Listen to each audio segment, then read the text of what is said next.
Good day, everyone.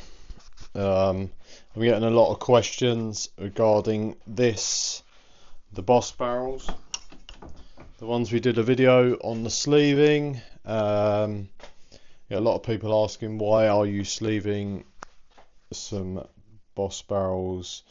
Could they not be repaired? Blah blah blah. No, they couldn't be repaired. And what is the causes of it? Well, the cause of it on this particular barrel, and it's probably quite difficult to see, is pitting. I'll try and add some photos in an edited video. But yes, it is pitting. The pitting is far too deep on it. The wall thicknesses aren't thick enough to cope with honing them. Or lapping them. They're full of dents. They've just not been looked after, and yeah, there is some bad repairs on there. And the reason for sleeving is the pitting, but at the same time, in a lot of these cases, that some of these barrels have been so poorly repaired that we just can't save them.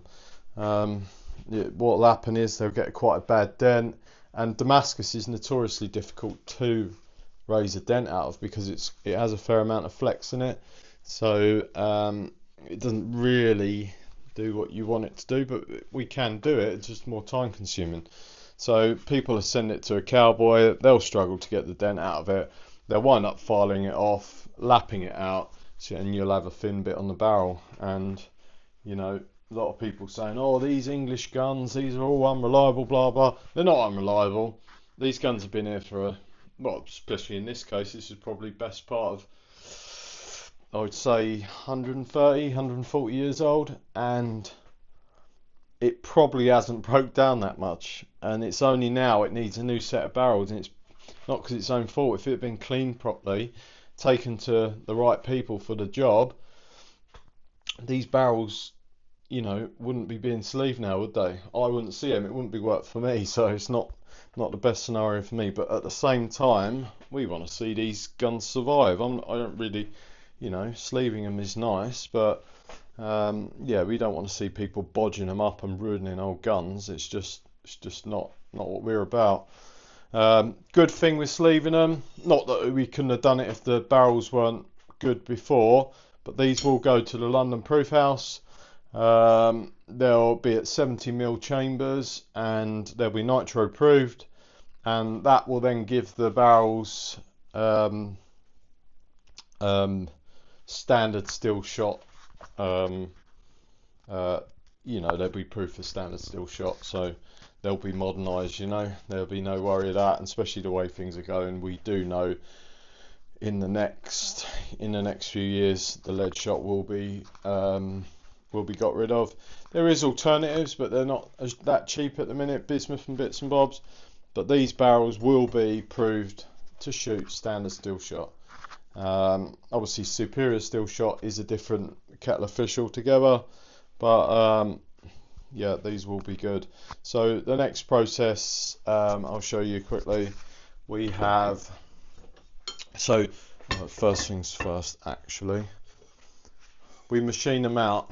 This camera's going to move around like everywhere else, but I don't know if you can see. They're machined from the breech end, and it gives us, if it'll let me do it, normally moves the camera because it thinks there's something in the way, but you could probably see in there that step. So that step is machined out on our lathe. We hold it concentric and perfectly in the lathe. Then what we'll do is we'll cut the barrels off at the bar. And then there's a bit of honing, a bit of turning down on the new tubes. You probably see from there is that step. So that step there is what will butt up to the bar, and then we'll TIG weld the old barrels to the new barrels. But on the actual face of the barrels, we will laser weld round here, purely because it's tidier. There's not so much drawing in there and bits and bobs, so we'll get that. That'll then be perfect. And then it's a case of fitting the ribs to it. Obviously the profile of the barrels does change slightly, so we'll fit the new ribs to it. We'll fit the old ribs to the new barrels and make sure everything there is perfect. And then obviously they'll be black, so you will be losing the Damascus brown. But at the same time, you know, you've got to take the pros with the cons. Some people love Damascus pattern, some people prefer the black. But now this will have to be black because obviously there'll be that join of steel and Damascus. I have seen people do it in the past, but it's not really for us. Yeah, so that is it. So yeah, next stages of this is carry on fitting the ribs. There is some pitting and bits and bobs on it, but we'll get these perfect and then we'll get them ready for proof. But you know, if people like this, I can do more videos on what we do to them without giving away too many secrets. But yeah, that is it. But yeah, thanks for watching, and yeah, give us a like or comment. Thank you.